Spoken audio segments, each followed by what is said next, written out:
مولاي صل وسلم دائما بحمد اللہ تعالی آج ہمارا 45واں سبق ہے، 7واں سپارہ سورۃ الانعام کی آیت نمبر 51 سے ہم آج کے سبق کا آغاز کر رہے ہیں۔ اعوذ باللہ من الشیطان الرجیم، بسم اللہ الرحمن الرحیم۔ وَأَنذِرْ بِهِ الَّذِينَ يَخَافُونَ أَن يُحْشَرُوا إِلَىٰ رَبِّهِمْ لَيْسَ لَهُم مِّن دُونِهِ وَلِيٌّ وَلَا شَفِيعٌ لَعَلَّهُمْ يَتَّقُونَ۔ وَأَنذِرْ، اور آپ ڈراؤ، بِهِ، اس کے ذریعے، قرآن کے ذریعے، کنہیں؟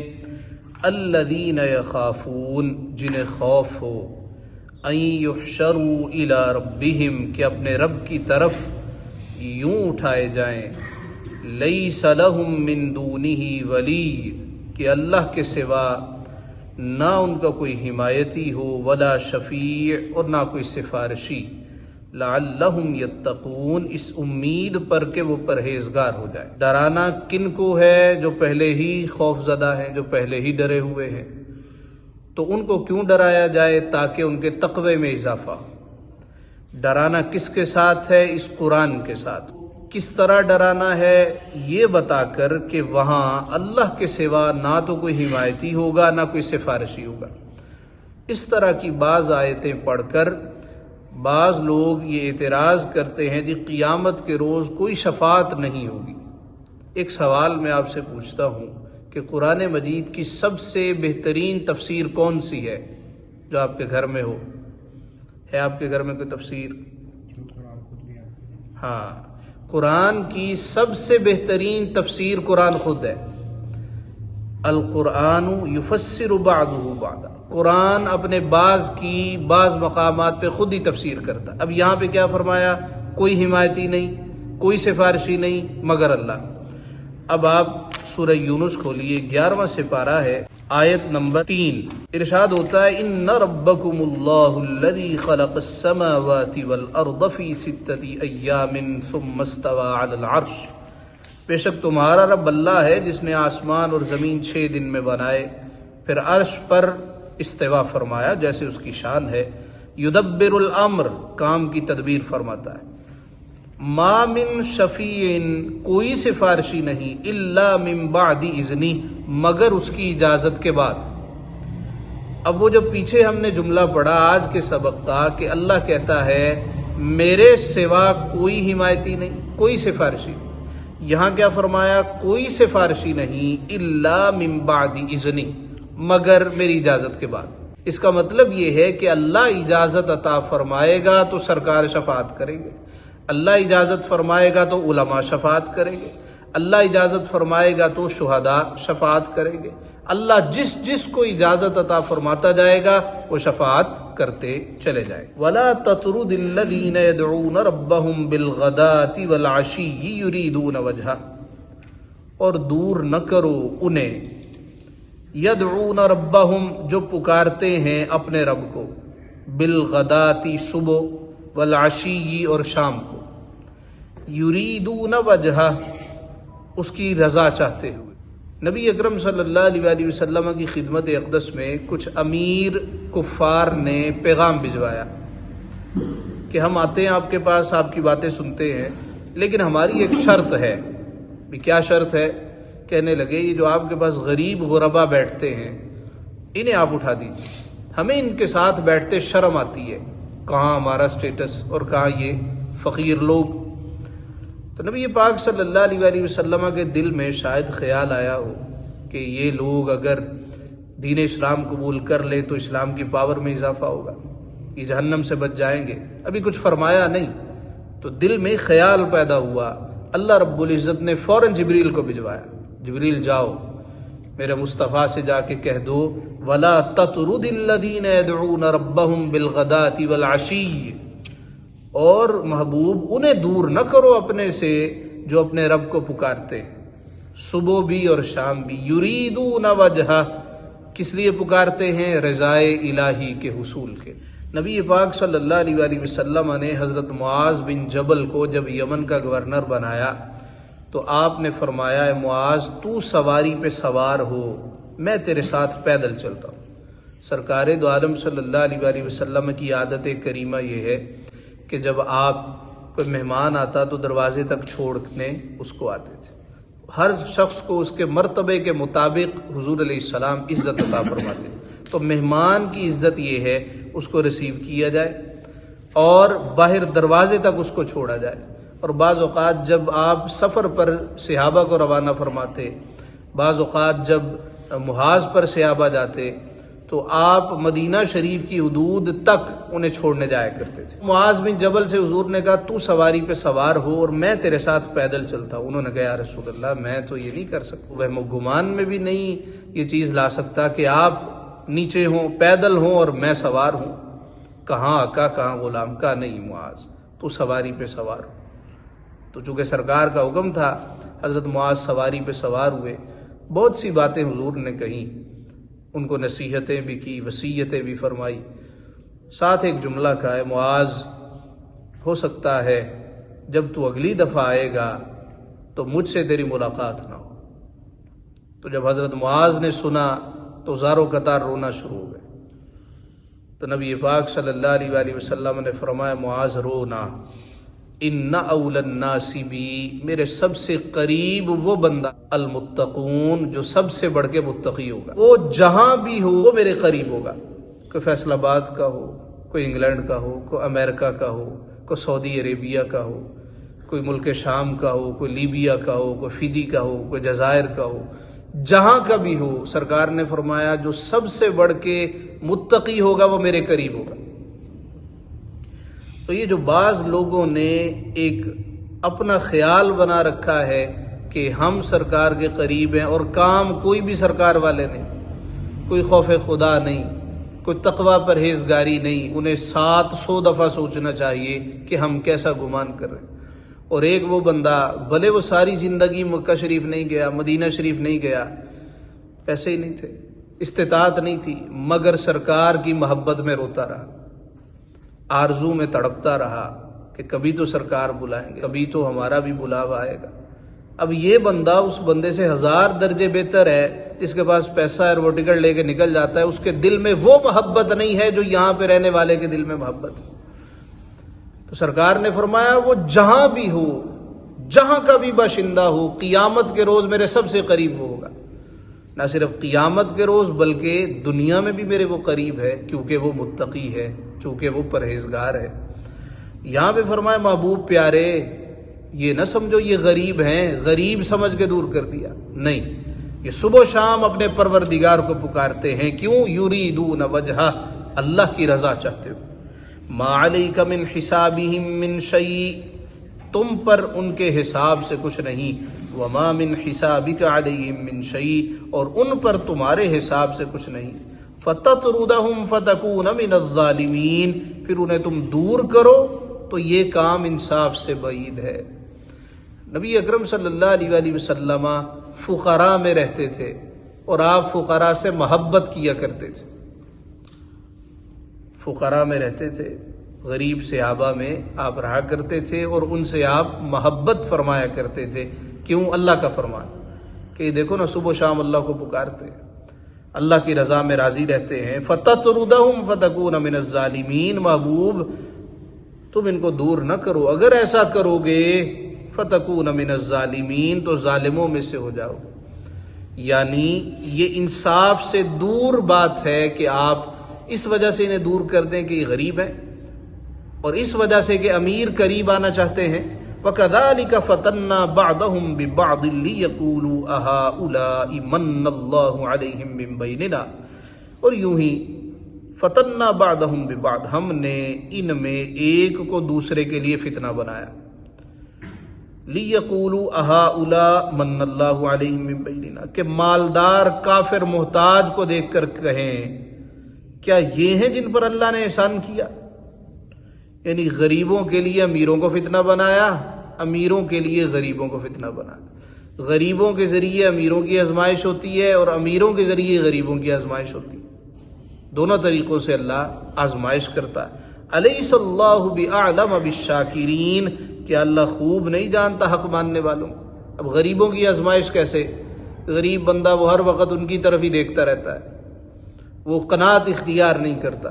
اور امیروں کی آزمائش کیسے کہ تو غریبوں کا خیال بھی کرتا ہے کہ نہیں کرتا. تو دونوں طرف سے آزمائش ہی آزمائش ہے. وَإِذَا جَاءَكَ الَّذِينَ يُؤْمِنُونَ بِآيَاتِنَا، اور جب تمہارے حضور وہ حاضر ہوں، یؤمنون بآیاتنا، جو ہماری آیتوں پر ایمان لاتے، فَقُلْ سَلَامٌ عَلَيْكُمْ، تو ان سے فرماؤ تم پر سلام ہو. یہ کون حضور کی خدمت میں حاضر ہو رہا ہے؟ صحابہ حاضر ہو رہے ہیں. تو حضور ان کو کیا کہہ رہے ہیں؟ السلام علیکم. کس نے کہا ہے؟ اللہ نے فرمایا ہے. تو اس کا مطلب ہے کہ جب کسی کو سلام دیا جائے، اس کا مطلب یہ نہیں ہوتا وہ معصوم ہو گیا. جس طرح کہ اہل تشیع کا عقیدہ ہے کہ ہم اہل بیت اطہار کو اور ائمہ کو علیہ السلام اس لیے کہتے ہیں کہ یہ معصوم ہے. ہم بھی انہیں علیہ السلام بسا اوقات کہہ دیتے ہیں، لیکن مطلب یہ نہیں ہوتا یہ معصوم ہے، بلکہ مطلب ہوتا ہے محفوظ ہیں. معصوم کا مطلب ہے یہ گناہ کر ہی نہیں سکتا، اور محفوظ اللہ تعالیٰ انہیں گناہوں سے محفوظ کرتا. لیکن ٹائٹل یہ نہیں ہے. ٹائٹل صحابہ کا رضی اللہ عنہم ورضوا، جو اللہ نے پسند کیا. کتب ربکم علی نفسہ الرحمہ، تمہارے رب نے اپنے ذمہ کرم پر رحمت کو لازم کر لیا. اللہ نے کہا ہے کہ میں رحمت ہی کروں گا، میں بخشش ہی کروں گا. انہ من عمل منکم سوءا بجہالہ، کہ تم میں جو کوئی جہالت کے سبب کچھ برائی کر بیٹھے، نادانی کے سبب کچھ برائی کر بیٹھے، اس پہ اللہ رحمت کرے گا. نہ کہ جان بوجھ کر کوئی بندہ کسی کو قتل کر دے، جان بوجھ کے کسی کا حق مار لے، ایسے بندے کو نہیں، بلکہ نادانی کی وجہ سے. ثم تاب من بعدہ، پھر اس کے بعد توبہ کرے، واصلح، اور سنور جائے، فانہ غفور الرحیم، تو بے شک وہ اللہ غفور ہے، رحیم ہے، بخشنے والا ہے، مہربان ہے. وَكَذَلِكَ نُفَصِّلُ الْآيَاتِ، اور اسی طرح ہم آیتوں کو تفصیل کے ساتھ بیان کرتے ہیں. وَلِتَسْتَبِينَ سَبِيلُ الْمُجْرِمِينَ، اور اس لیے کہ مجرموں کا راستہ ظاہر ہو جائے، پتہ چل جائے کہ مجرم کون ہے اور اللہ کا برگزیدہ کون ہے.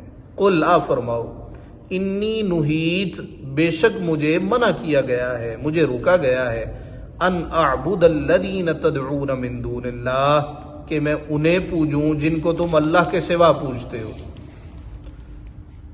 اعبد، میں عبادت کروں، الذین تدعون، دا یدعو کا مطلب ہوتا ہے پکارنا.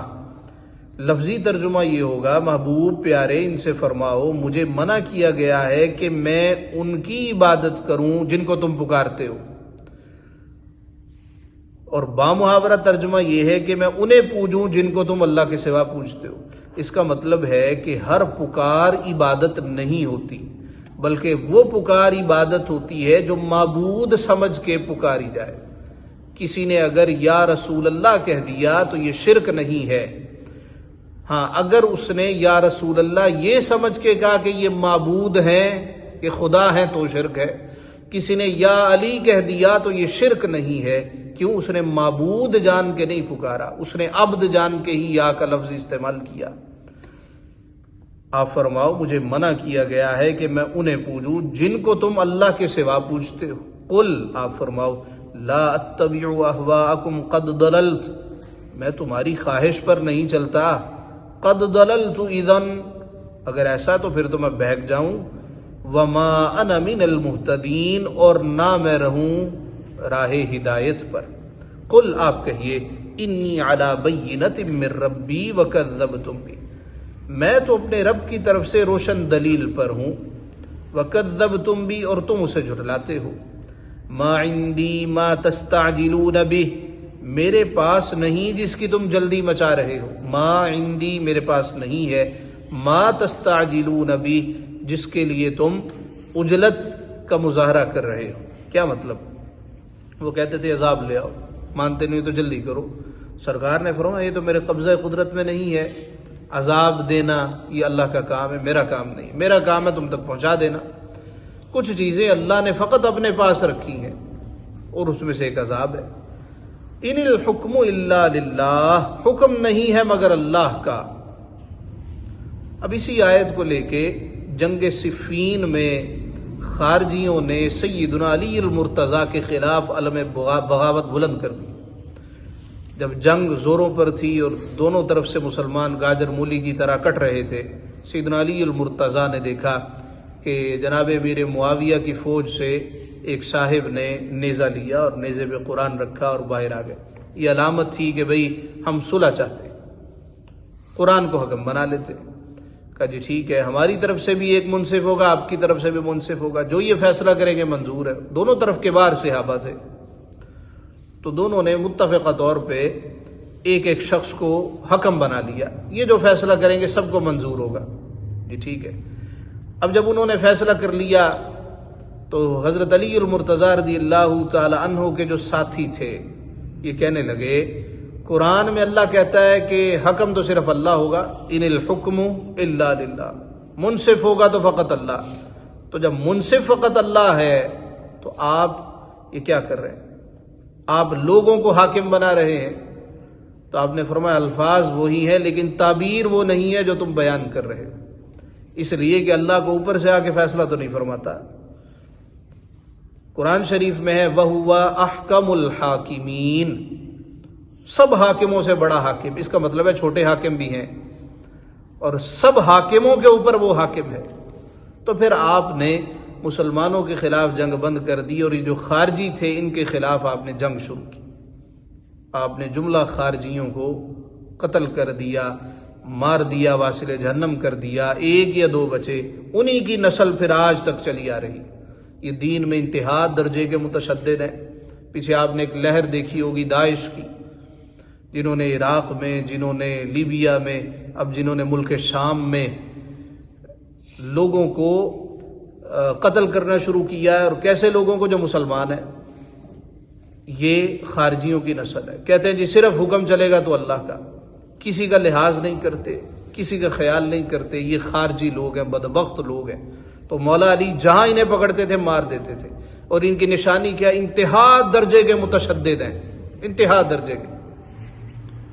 کپڑے ایسے نہیں پہنے، اس کو قتل کر دو، داڑھی ایسی نہیں رکھی، قتل کر دو، زلفیں ایسی نہیں رکھی، قتل کر دو، انہوں نے ایسی دستار نہیں پہنی، قتل کر دو۔ جس طرح آج بھی بعض لوگ فتوے دیتے ہیں نا، وہ ناپنا شروع کر دیتے ہیں ہر چیز کو۔ تو اب یہ تو ناپتے ہیں اور فتوے لگاتے ہیں جی یہ بندہ ٹھیک نہیں ہے، وہ کیا کرتے ہیں؟ وہ ویسے ہی مار دیتے ہیں، قتل کر دیتے ہیں۔ تو جناب علی المرتضیٰ رضی اللہ تعالیٰ نے ان کو بھانپ لیا اور کہا کہ یہ تو سرکار کی ساری امت کے لیے خطرہ ہے، تو ان کو چھوڑا اور ان کو قتل کرنا شروع کر دیا۔ اس لیے یہ کہتے تھے ان الحکم الا، حکم چلے گا تو اللہ کا چلے گا۔ اب اللہ کا حکم کیسے؟ قرآن پڑھتے تھے، مگر قرآن ان کے حلقوں سے نیچے نہیں جاتا تھا، یہاں رہتا تھا۔ جو دماغ میں آ رہا ہے اس کا مطلب ظاہراً یہ، لہٰذا اس کو مار دو۔ قرآن شریف میں مثلاً ایک آیت ہے وَاقْتُلُوهُمْ حَيْثُ ثَقِفْتُمُوهُمْ، مار دو ان کو جہاں پہ پاؤ۔ انہوں نے سمجھا کہ بھئی یہ تو ہر دور میں جہاں ان کو ہم نے پکڑنا ہے وہاں پہ مار دینا۔ حالانکہ یہ اس وقت کی بات ہے جب وہ حملہ آور ہو جائیں۔ فرمایا اب یہ حملہ آور ہے، اب تم نے مار دینا ہے، نہ کہ جہاں بھی کافر ملے اس کو پکڑو اور مار دو۔ فرمایا یقص الحق وہو خیر الفاصلین، وہ حق فرماتا ہے اور وہ سب سے بہتر فیصلہ کرنے والا۔ قل لو ان عندی ما تستعجلون بہ، آپ فرماؤ لو، اگر، ان عندی، میرے پاس ہوتی، ما تستعجلون بہ، وہ چیز جس کی تم جلدی مچا رہے ہو، لقضی الامر بینی و بینکم، تو مجھ میں اور تم میں کام کب کا ختم ہو گیا ہوتا۔ میں کہتا اللہ یہ مانتے نہیں ہیں تو عذاب آ جاتا۔ واللہ اعلم بالظالمین، اور اللہ خوب جانتا ہے ستمگاروں کو۔ اے محبوب ان سے کہو جس بات کا تم شور مچا رہے ہو یہ اللہ کے قبضہ قدرت میں، اس کو معلوم ہے کہ کب عذاب نازل کرنا ہے اور کب نہیں کرنا۔ وَعِندَهُ مَفَاتِحُ الْغَيْبِ لَا يَعْلَمُهَا إِلَّا هُوَ، اسی کے پاس ہے کنجیاں الغیب، غیب کی، لا يعلمها الا هو، انہیں وہی جانتا ہے، اس کے علاوہ کوئی نہیں جانتا۔ کیا مطلب؟ مفاتح یہاں پہ لفظ ہے، یا تو یہ میم کی فتح کے ساتھ ہے، اور اگر میم کی فتح کے ساتھ ہو تو اس کا مطلب ہے کہ خزانے، اور اگر کسرہ کے مفتاح کے ساتھ ہو، اور اگر کسرہ کے ساتھ ہو یعنی اس سے اخذ شدہ ہو مفتاح، تو اس کا مطلب ہے کنجیاں۔ وَعِندَهُ مَفَاتِحُ الْغَيْبِ، اسی کے پاس ہے کنجیاں غیب کی، لا يعلمها الا هو، انہیں وہی جانتا ہے۔ اس کا مطلب ہے کہ اللہ کے سوا کوئی غیب نہیں جانتا، ظاہراً مطلب یہ بنتا ہے۔ دیکھیے کنجی جس کے پاس ہوتی ہے وہ کیوں رکھتا ہے؟ کس کو دینے کے لیے؟ کہ میرے پاس یہ چابی ہے، اس میں خزانہ ہے، جس کو چاہے وہ عطا کر دے۔ تالا انسان لگاتا ہے تو کس لیے لگاتا ہے؟ کیا اس نے اپنے لیے یہ کنجیاں رکھی؟ اس کو تو حاجت نہیں ہے، اس کو تو ضرورت نہیں ہے۔ کنجیاں اس لیے رکھی ہیں کہ جب اس کی رضا ہو، جب اس کی منشا ہو وہ عطا کر دے۔ تو جب اس کی منشا ہوتی ہے وہ سرکار کو عطا فرما دیتا۔ قرآن شریف یہ سارا غیب ہے، نبی پاک صلی اللہ علیہ وآلہ وسلم پر یہ نازل ہوا ہے، اور قرآن مجید میں اللہ رب العزت نے ہر شے کا حکم بیان فرما دیا۔ تو جب قرآن شریف میں ہر شے کا حکم ہے، لا رطب ولا یابس، ہر خشک تر شے کا علم اس میں ہے، اور یہ قلب مصطفیٰ میں ہے، جب اس میں ہر چیز کا علم ہو سکتا ہے اور یہ چیز سرکار کے دل میں ہے، تو سرکار کو علم نہیں ہو سکتا؟ سرکار کو بھی علم۔ اللہ کے پاس کنجیاں ہیں، اس کا مطلب یہ نہیں ہے کہ نعوذ باللہ اللہ بخیل ہے، وہ کس کو دیتا نہیں ہے، جس کو چاہے وہ عطا کر دیتا۔ یہ فرق ہے تعبیر کا۔ جب کسی ایسے شخص سے آپ تفسیر سنیں گے جس کے دل میں عشق مصطفیٰ نہیں ہے، نقص مصطفیٰ کا جویا ہے، وہ یہی کہے گا دیکھیں جی کس کو تو پتہ ہی نہیں ہے، عندہ مفاتیح الغیب، اسی کے پاس ہے کنجیاں، لا یعلمها الا، اس کے سوا کوئی نہیں جانتا۔ ہمارا بھی یہی عقیدہ ہے، اللہ کے سوا کوئی کچھ نہیں جانتا، مگر کنجیاں اس نے رکھی ہیں عطا کے لیے، عطائی طور پہ۔ جب وہ کسی کو عطا کرتا ہے وہ جان لیتا ہے۔ دیکھیے ماں کے پیٹ میں کیا ہے اللہ ہی جانتا ہے، لیکن اللہ کی عطا سے ڈاکٹر نہیں جان لیتے، الٹرا ساؤنڈ نہیں آگے آئے گا کہ کچھ چیزیں ایسی ہیں صرف اللہ ہی جانتا ہے۔ اس میں یہ بھی ہے یعلم ما فی الارحام، جو رحموں میں ہے وہ بھی اللہ ہی جانتا ہے۔ تو اللہ کی عطا سے لوگ بھی جان۔ بارش کب برسے گی ڈاکٹر یہ سائنسدان نہیں بتا دیتے، کب برسے گی بتا دیتے۔ سورج کو گرہن کب لگے گا اللہ ہی جانتا ہے، لیکن ان سے 2 سال کے کیلنڈر نکلوا لے، بتا دیتے ہیں جی فلاں وقت اتنے بج کر اتنے منٹ پہ گرہن لگے گا۔ تو غیب سارا اللہ کے پاس ہے، لیکن اللہ جس کو عطا کر دے۔ یہ کنجیاں ہیں، الٹرا ساؤنڈ بھی ایک کنجی ہے، یہ جو آلات بنا لیتے ہیں یہ بھی ایک کنجی ہے۔ وَعِندَهُ مَفَاتِحُ الْغَيْبِ، اور اسی کے پاس ہے کنجیاں لا غیب کی، لا يعلمها الا هو، انہیں وہی جانتا ہے۔ وَيَعْلَمُ مَا فِي الْبَرِّ وَالْبَحْرِ، اور جانتا ہے جو کچھ خشکی میں ہے اور جو کچھ تری میں ہے۔ وَمَا تَسْقُطُ مِن وَرَقَةٍ إِلَّا يَعْلَمُهَا، اور جو پتا گرتا ہے، ورقہ پتا، إِلَّا يَعْلَمُهَا، وہ اسے جانتا ہے۔ اس کا سائز کیا ہے، اس کا رنگ کیا ہے، کس وجہ سے گرا ہے، کس جگہ پہ گرا ہے۔ وَلَا حَبَّةٍ فِي ظُلُمَاتِ الْأَرْضِ، حبہ کہتے ہیں دانے کو، وَلَا حَبَّةٍ فِي ظُلُمَاتِ الْأَرْضِ، اور کوئی دانہ نہیں زمین کی اندھیریوں میں، ولا رطب، اور نہ کوئی تر شے، ولا یابس، اور نہ کوئی خشک شے، الا فی کتاب مبین، جو ایک روشن کتاب میں لکھا ہوا نہ ہو۔ ایک حدیث مبارکہ ہے کہ رات کے اندھیرے میں کالی چٹان کے اوپر کالے رنگ کی چیونٹی چل رہی ہو، اس کے پاؤں سے جو مہیب سی آواز آتی ہے اللہ اس کو بھی جانتا ہے، اللہ اس کو بھی سنتا ہے۔ اندھیری کالی رات ہو اور کالی چٹان ہو، اس پہ کالے رنگ کی چیونٹی چل رہی ہو، کسی کو کیا خبر یہ کون ہے، اس کی کیا وقت ہے، کیا حیثیت ہے، اللہ کہتا ہے ہم اس کو بھی جانتے ہیں۔ تو جو بندہ اللہ کو پکارے کہ اللہ اس کی پکار نہیں سنتا، اس کی پکار وہ ضرور سنتا ہے، لیکن ہم اب اس کو پکارتے نہیں۔ ہمیں وہ وظائف یاد ہیں جو کہ ہم ہر نماز کے بعد پڑھتے ہیں، لیکن وہ پہاڑے کی طرح، ٹیبل کی طرح پڑھتے ہیں، سمجھ کے نہیں پڑھتے۔ سبحان اللہ پڑھی گئے، استغفر اللہ پڑھی گئے، درود شریف ہے تو پڑھے گئے، کوئی تصور نہیں ہے، کوئی خشوع و خضوع نہیں ہے۔ اسی طرح ہم نے اللہ سے مانگنا چھوڑ دیا، ہم نہیں مانگتے۔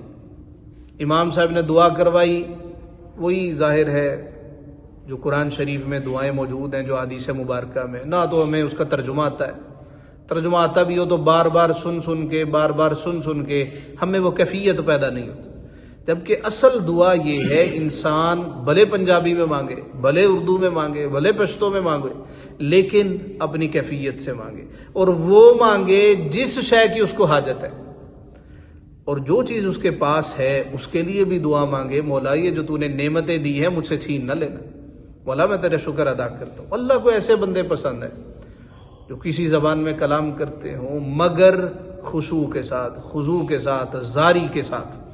فرمایا ولا رطب ولا یابس الا فی کتاب مبین، کوئی تر اور خشک شے نہیں ہے جو روشن کتاب میں لکھی نہ ہو۔ اب روشن کتاب سے مراد کیا ہے؟ روشن کتاب سے مراد ہے لوح محفوظ، بعض نے کہا قرآن بھی ہے۔ اب لوح محفوظ یہ اللہ کی مخلوق ہے، اللہ نے اس کو خلق کیا ہے، اس کا مطلب ہے کہ اللہ کی مخلوق کو بھی ہر شے کا علم ہو سکتا ہے۔ لوح محفوظ بھی مخلوق ہے، اگر اس میں ہر شے کا علم ہو سکتا ہے تو سرکار بھی مخلوق ہے، سرکار کو ہر شے کا علم نہیں ہو سکتا۔ ہاں، فرق صرف اتنا ہے اللہ کا علم سارا ہی ذاتی ہے، اور جتنا اللہ کا علم ہے اس کا عشر عشیر بھی سرکار کے پاس نہیں ہے، یہ عقیدہ ہے۔ یعنی اللہ کے علم کے ساتھ سرکار کے علم کو اتنی بھی نسبت نہیں ہے جس طرح 7 سمندر ہو ایک قطرہ۔ اللہ کا علم تو ایک بحر بے کنار ہے، لامحدود ہے، سرکار کا علم محدود ہے۔ کس کے مقابلے میں؟ اللہ کے مقابلے میں۔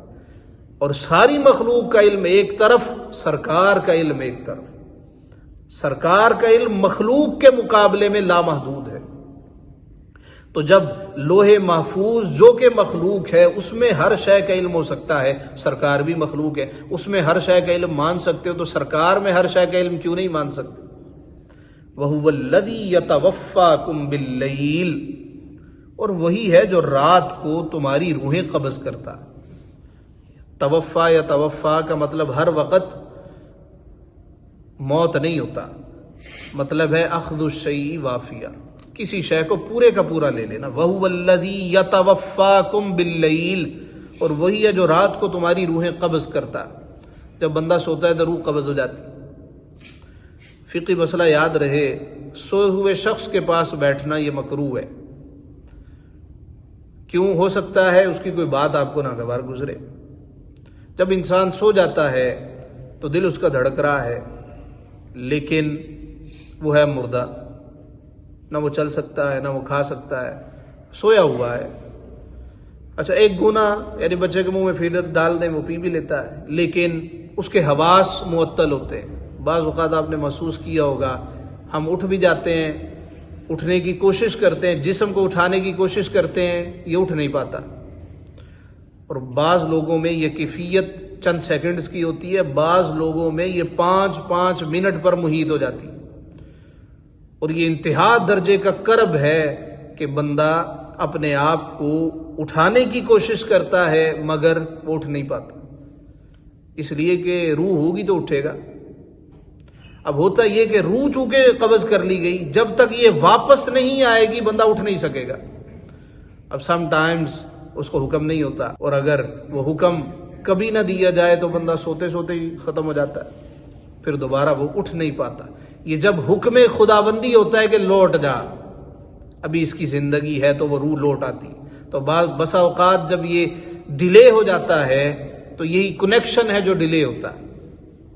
اس لیے کہ سائنٹسٹ بھی کہتے ہیں کہ جب حقیقتاً بھی انسان مر جاتا ہے اس کے حواس نہیں مرتے، اس لیے جو آنکھیں ڈونیٹ کرتے ہیں تو اطباء حضرات کہتے ہیں کہ مرنے کے اتنی دیر بعد تک ہم اس کی آنکھیں وصول کر سکتے ہیں، لے سکتے ہیں۔ ہاں، جب ایک سرٹن ٹائم گزر جاتا ہے اس کے بعد آنکھیں لی جائیں تو اس کا فائدہ نہیں ہے، تو حواس فوراً ختم نہیں ہوتے۔ اسی طرح اللہ پاک نے ارشاد فرمایا وَهُوَ الَّذِي يَتَوَفَّاكُمْ بِاللَّيْلِ، وہی ہے جو رات کو تمہاری روحیں قبض کرتا ہے۔ لہٰذا سونے سے پہلے سورہ ملک شریف ضرور پڑھنی چاہیے، کلمہ شریف ضرور پڑھ کے سونا چاہیے، اور گناہوں سے توبہ تائب ہو کے سونا چاہیے۔ جو ہمارا آخری کلمہ ہو وہ وحدانیت اللہ کی ہو، رسول اللہ کی رسالت کا۔ یعلم ما جرحتم بالنہار، اور جانتا ہے جو کچھ دن میں کماؤ، جو بھی کرو، ثم یبعثکم فیہ، پھر تمہیں دن میں اٹھاتا ہے، لیقضی اجل مسمی، کہ ٹھہرائی ہوئی میعاد پوری ہو جائے، جتنی تمہاری عمر لکھی ہے اتنی عمر پوری ہو جائے۔ ثم الیہ مرجعکم، پھر اسی کی طرف تمہیں پھرنا ہے، ثم ینبئکم بما کنتم تعملون، پھر وہ تمہیں جزا دے گا ہر اس کام کی جو تم کرتے تھے۔ وہو القاہر فوق عبادی، اور وہی غالب ہے اپنے بندوں پر۔ ویرسل علیکم حفظا، اور تم پر نگہبان بھیجتا ہے۔ حتی اذا جاء احدکم الموت، یہاں تک کہ جب تم میں کسی کو موت آتی ہے، توفتہ رسولنا، ہمارے فرشتے، رسل فرشتے بھیجے ہوئے، ہمارے فرشتے اس کی روح قبض کرتے ہیں، وہم لا یفرطون، اور وہ قصور نہیں کرتے، یعنی جیسے اللہ کا حکم ہوتا ہے ویسے ہی وہ کرتے۔ تو فرشتوں کا ٹھٹھا کرنا، مذاق اڑانا، یہ دین اسلام میں کفر ہے۔ اللہ رب العزت نے ہر فرشتے کی ڈیوٹی لگا رکھی ہے۔ جناب اسرائیل علیہ السلام کی ڈیوٹی ہے کہ وہ روح قبض کرے، تو ایک وقت میں وہ لاکھوں لاکھوں سینکڑوں لوگوں کی روحیں قبض کرتے، اور کوئی اعتراض نہیں کرتا کہ کیسے ہو سکتا ہے، ایک فرشتہ ہے اور وہ سینکڑوں جگہوں پر موجود ہے۔ لیکن یہی بات اللہ کے نبی کے حوالے سے کہی جائے، اللہ کے کسی برگزیدہ بندے کے حوالے سے کہی جائے تو لوگ معترض ہو جاتے ہیں، جی یہ ممکن کیسے ہے؟ اللہ چاہے تو سب ممکن ہو جاتا ہے۔ یہاں پہ سیدنا سلیمان علیہ السلام کی بابت کہا جاتا ہے کہ سیدنا سلیمان علیہ السلام کے پاس ایک مرتبہ آپ کا ایک چہیتا ساتھی آیا، مرید آیا، آپ کا امتی آیا، کہنے لگا کہ آپ مجھے سرزمین ہند بھجوا دیجئے۔ آپ نے اس کو غور سے دیکھا تو چہرے پہ ہوائیاں اڑ رہی ہیں، رنگ اس کا اڑا پڑا ہے، کانپ رہا ہے۔ فرمایا خیریت؟ کہنے لگا مجھے ملک الموت گھور رہا تھا، تو میں نے اس کو دیکھا یہاں آس پاس ہے، تو آپ مجھے ہند میں بھجوا دیجیے۔ آپ نے ہوا کو اشارہ کیا، چونکہ ہوا آپ کے تابع تھی، فسخرنا لہ الریح، ہم نے ہوا کو اس کے تابع کیا تھا، جیسے حکم کرتے تھے ویسے ہی وہ کام کرتی تھی۔ ہوا کو حکم دیا اس کو فوراً لے جاؤ، ہوا نے اس کو اٹھایا اور ہند پہنچا دیا۔ جو ہی ہند میں پہنچا روح قبض ہو گئی، مر گیا۔ کچھ عرصے بعد جناب سیدنا سلیمان علیہ السلام کی ملاقات ہوئی جناب اسرائیل علیہ السلام سے۔ کہا تو اس کو گھور گھور کے کیوں دیکھ رہا تھا؟ کہا اللہ نے فرمایا تھا اس کی روح ہند میں قبض کرنی ہے، یہی آپ کے پاس بیٹھا تھا۔ ہوائی جہاز تو تھے نہیں، تو میں یہاں اس کے پاس آیا کہ کیسے اس کی روح قبض کروں، لکھا ہے وہاں پہ اور یہ یہاں پر ہے، اس نے خود ہی آپ سے کہہ دیا جی وہاں پہنچا دیں۔ تو اللہ کہتا ہے وَهُمْ لَا يُفَرِّطُونَ، وہ ذرہ برابر بھی فرق نہیں کرتے، قصور نہیں کرتے، جیسے حکم ہوتا ہے ویسے ہی وہ کرتے۔ ثُمَّ رُدُّوا إِلَى اللَّهِ مَوْلَاهُمُ الْحَقِّ، پھر پھیرے جاتے ہیں اپنے سچے مولا کی طرف، اور وہ سچا مولا کون ہے؟ اللہ، سچا مولا اللہ۔ الا لہ الحکم، حکم سارا اسی کا ہے، وہو اسرع الحاسبین، اور وہ سب سے جلد حساب کرنے والا ہے۔ سوال پیدا ہوتا ہے جب وہ اسرع ہے، سری نہیں اسرع، یعنی سب سے بڑھ کے جلد حساب لینے والا، تو قیامت کا دن جو 50,000 سال کا ہوگا، اتنا لمبا دن، وہ تو چند سیکنڈ میں حساب لے لے۔ وہ کہتا جی سریع الحساب اسرع الحاسبین۔ اس کا جواب یہ ہے کہ لوگ منتظر رہیں گے، لیکن جب حساب شروع ہوگا تو پھر سیکنڈ کی دیر نہیں لگے گی، چونکہ حساب شروع نہیں ہوگا۔ قل من ینجیکم من ظلمات البر والبحر، تم فرماؤ وہ کون ہے جو تمہیں نجات دیتا ہے، من کون ہے، ینجیکم جو تمہیں نجات دیتا ہے، من ظلمات البر والبحر، جنگل اور دریاؤں کی آفتوں سے۔ جنگل میں کوئی آفت آ جائے یا دریا میں طغیانی آ جائے، آفت آ جائے، تدعونہ تضرعا وخفیہ، جسے پکارتے ہو گڑ گڑا کر، وخفیہ اور آہستہ۔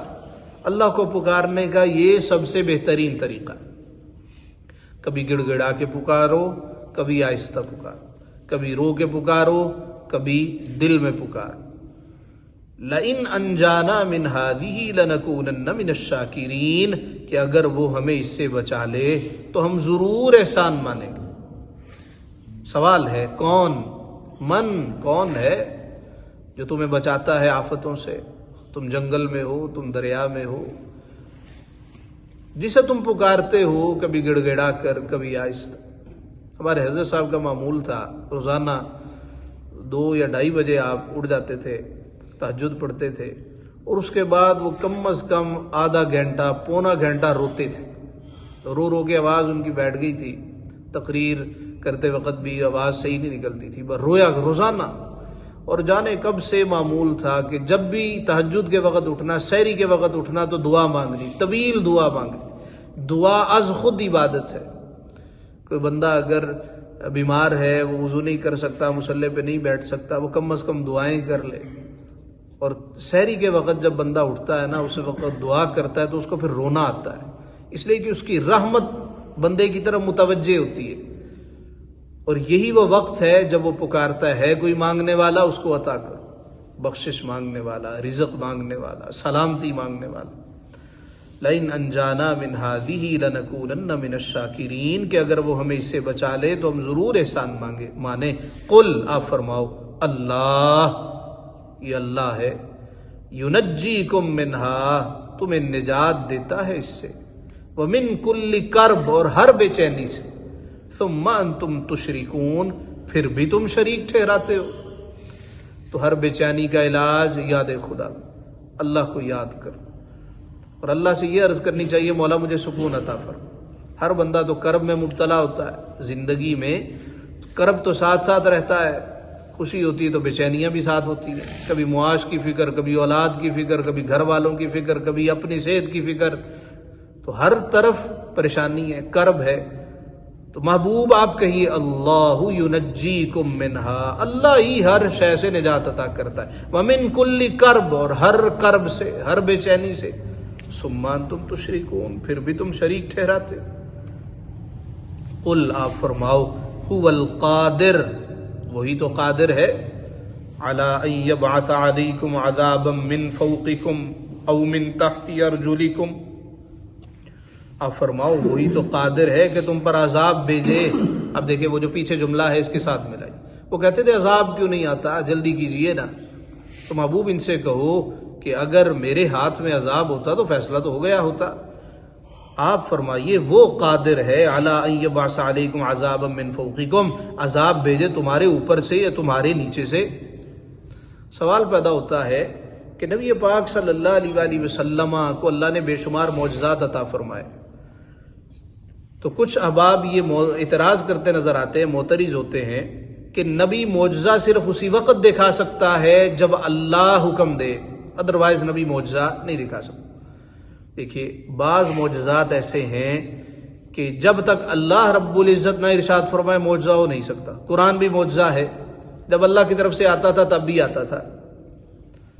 اور کچھ معجزات ایسے ہیں جو اللہ اپنے پیاروں کو عطا کر دیتا۔ مثال کے طور پہ سورہ صاد نکالیے، 26واں سپارہ ہے،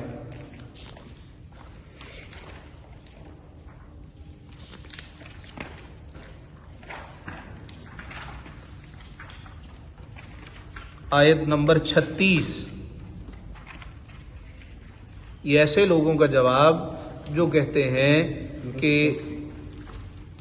صرف انبیاء کرام کو اللہ جب معجزات عطا فرمائے گا تب ہی وہ معجزہ دکھائیں گے، ادروائز نبی معجزہ نہیں دکھا سکتا۔ اس کا جواب یہ، کچھ معجزات اللہ ہی دکھاتا ہے نبی کے ہاتھ سے، اور کچھ کی وہ اجازت انبیاء کو دے دیتا۔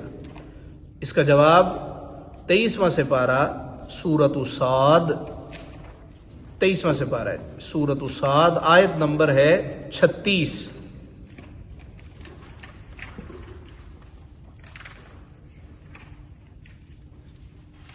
فَسَخَّرْنَا لَهُ الرِّيحَ تَجْرِي بِأَمْرِهِ رُخَاءً حَيْثُ أَصَابَ۔ فَسَخَّرْنَا لَهُ الرِّيحَ، تو ہم نے مسخر کر دیا اس کے لیے، الریح، کس کو؟ ہوا کو۔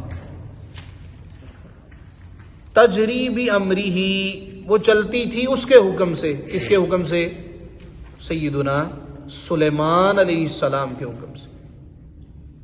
ملی جی آیت سورۃ صاد 23واں پارہ آیت نمبر 36. فسخرنا لہ الریح، تو ہم نے ہوا اس کے بس میں کر دی. تجری بامرہ، چلتی اس کے حکم سے. رخاء حیث اصاب، نرم نرم چلتی. حیث اصاب، جہاں وہ چاہتا. آپ کہتے میرا تخت وہاں لے جاؤ، وہ لے جاتی. آپ کہتے اس کو وہاں لے جاؤ، وہ لے جاتی، جیسے آپ حکم کرتے. والشیاطین کل بناء وغواص، اور دیو بس میں کر دیے ہر معمار اور غوطہ خور. بنا یعنی بڑے بڑے مستری، راج بڑے بڑے دیو شیاطین، اور غواص غوطہ خور. آپ حکم دیتے وہ غوطے لگا کے چیزیں لے آتے.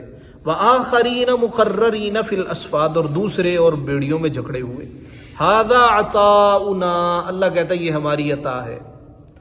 فمنن او امسک بغیر حساب، اب تو چاہے تو احسان کر یا روک رکھ، تجھ پر کوئی حساب نہیں.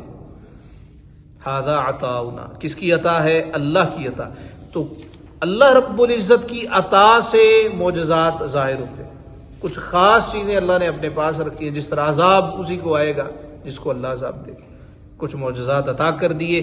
یہی فرق ہم کرتے ہیں ذاتی اور عطائی کا. جب تک یہ فرق نہ کیا جائے تو اس وقت تک عقیدہ درست نہیں ہو سکتا. فرمایا قل هو القادر، آپ فرماؤ وہی قادر ہے، علی ان یبعث علیکم عذابا من فوقکم او من تحت ارجلکم، کہ تم پر عذاب بھیجے تمہارے اوپر سے یا تمہارے نیچے سے. او یلبسکم شیعا، یا بڑھا دے مختلف گروہ کر کے. اچھا جی، اوپر سے عذاب کیسے؟ بارش برسی اور خوفناک قسم کا طوفان آ گیا. نیچے سے کیسے؟ زلزلے آئے. حضرت ابن عباس رضی اللہ تعالیٰ عنہما کی ایک تفسیر یہ ہے کہ اوپر والا عذاب، اللہ کہتا ہے اوپر سے عذاب دیں گے، اس سے مراد ہے تمہارا ظالم حکمران، وہ اوپر بیٹھا ہوگا. اور نیچے سے اللہ عذاب دے گا جس طرح اس کے شتونگڑے، پولیس والے، اس کے انڈر کام کرنے والے. وہ خود ظالم ہے، ان سے بھی ظلم کرواتا ہے. تو یہاں پہ جناب ابن عباس کی تفسیر کے مطابق وہ عذاب اس طرح دیتا ہے کہ تمہارے حکمران ظالم بنا دیتا ہے، اور حکمرانوں کے انڈر کام کرنے والے جتنے بیوروکریٹ ہیں ان کو ظالم بنا دیتا ہے. یہ اللہ کا عذاب ہی ہے نا، جو مسلسل ہم پر ہے. اور کب سے ہے؟ جب سے پاکستان بنا ہے، اس سے بھی پہلے کا ہے، مغلوں کے دور کا ہے. مسلسل عذاب ہے اور مسلسل ہی عذاب چلا رہا ہے. یلبسکم شیعا، بڑھا دے مختلف گروہ. ویذیق بعضکم بأس بعض، اور ایک کو دوسرے کی سختی دکھائے. اب یہاں پہ لفظ شیعہ یعنی تمہیں گروہوں میں بانٹ دے. شیعہ کہتے ہیں گروہ کو. قرآن مجید کی ایک اور آیت ہے وَإِنَّ مِن شِيعَتِهِ لَإِبْرَاهِيمَ، کہتے ہیں دیکھیں ابراہیم علیہ السلام شیعہ تھے. نوح علیہ السلام کی بات ہو رہی ان کے گروہوں میں سے. دیکھیں جی اِنَّ مِن شِيعَتِهِ لَإِبْرَاهِيمَ، ابراہیم شیعہ تھے. تو ہم کہتے ہیں پھر اس کا مطلب ہے قرآن میں جہاں بھی شیعہ ہے اس کو بھی مانو. یہاں یلبسکم شیعا، یا اللہ تمہیں شیعہ بنا دے گا، یعنی عذاب ہے، اللہ کا عذاب ہے کہ اللہ تمہیں فرقہ فرقہ کر دے گا. اس کو بھی مانو پھر کہ تم بھی ایک عذاب ہو. لہذا صرف لفظ کو لے کر کے اس کا معنی کر لینا یہ درست نہیں. ایک صاحب کا مناظرہ ہوا اور وہ صاحب کہتے تھے میں قرآن پہ اتھارٹی ہوں. جس طرح یوٹیوب پہ بھی آپ دیکھتے ہیں ایک بندہ ہے شیخ محمد، اس کو قرآن صحیح پڑھنا نہیں آتا لیکن وہ مناظرے کرتا پھرتا ہے، اور کسی جعلی قسم کے ڈاکٹر کو، مفتی کو سامنے بٹھا کے تو اس کی تذلیل بھی کرتا ہے. اس کو آتا جاتا بیچارے کو کچھ نہیں ہے جو سامنے بیٹھا ہوا، تو لوگوں سے کہتا ہے یہ دیکھیں جی ان کو آتا کچھ نہیں، میں قرآن کا معنی قرآن سے ہی اخذ کرتا ہوں. تو اسی طرح ایک شخص تھا وہ نبینا، اس نے کہا قرآن کی ہم تفسیر کریں گے لیکن باہر سے کچھ نہیں لیں گے، جو لفظ ہوگا اسی کا معنی لیں گے، جو لفظ ہے وہی تفسیر ہے. ان کو بتیرا سمجھایا گیا کہ ایسا نہیں ہوتا.